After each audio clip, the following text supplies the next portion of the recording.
We are here to attend the 28th Conference of Parties organized annually by the United Nations Framework Convention on Climate Change. This meeting started in 1995 and up to this period.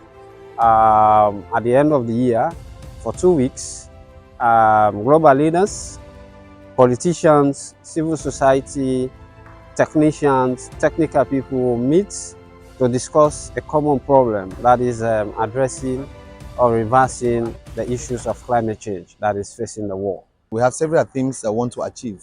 One is to see that there is availability of funding for all LDC countries, including Sierra Leone, in which we are pushing for doubling of adaptation finance under the NCQG, and also under the mitigation work program.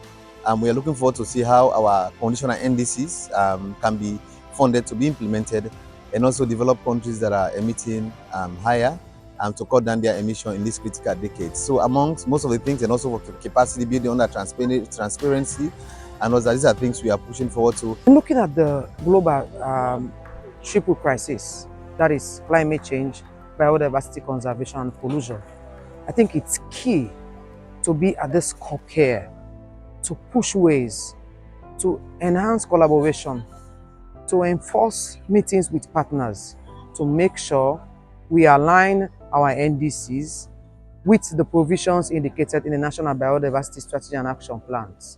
I think it's at this point the climate change crisis is no longer just an environmental crisis or an environmental problem. It's an economic problem, a developmental problem, a financial problem. By the way, it's a global problem. What happens in country X has an effect in country Z. We have had a couple of meetings, about 10-20 meetings with donors we currently work with, donors who are investing in the programs, the projects, the activities that we are implementing in the country at the moment. And we have also had meetings with donors who would be interested in supporting interventions we will be designing going forward.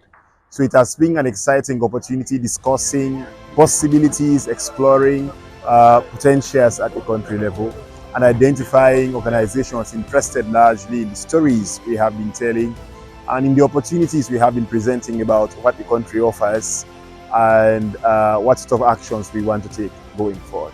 We have identified issues where they will build technical capacity, some wherein we can develop small projects that will help to address climate change solutions in Sierra Leone. What our take home is from here is the fact that we've met with existing partners, new partners.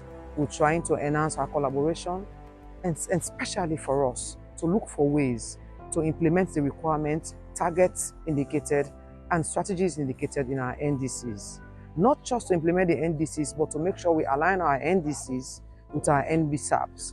Because as it is right now, you cannot fight climate change without conserving your biodiversity. Attending COP this year, COP28, it's very inspiring for me because I have learned a lot. I've got a lot of information, a lot of storytelling from other countries that I will go back home and adapt. Because when you talk about climate change issues, climate affects every country.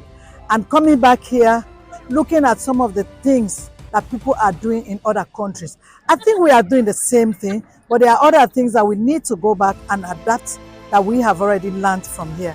I would love to see where the government takes the steps of organizing itself back home, where they will sit and have a conversation with civil society, about what the country needs, what we want as a country, what is the priority of the government, how do we want to play it out when we get here. We have learned our lessons, and we know we need to do more, and we need to coordinate better, and for us to speak as one voice as a country in order for us to take something back home that will change the lives of our people. Next COP, we are looking forward to see a kind of implementation wherein countries can go to those COP, and of course us, including Sierra Leone, can go, and then for us to outline to the whole body what we have done, and at least before the COP itself for next year, let's see some concrete action when it comes to most of the acts that we've been pushing for under the LDC countries. Let countries implement their NDCs, a good track of the NDCs that we've implemented, and also for us to see how We can mainstream climate change, of course, in the national budgetary system or also within the governance system within the different countries. We have realized, looking at the number of meetings we have attended and the wide range of ideas that have emerged from the meetings that we have been attending, that this is expected to be a multi-institutional and cross-country effort.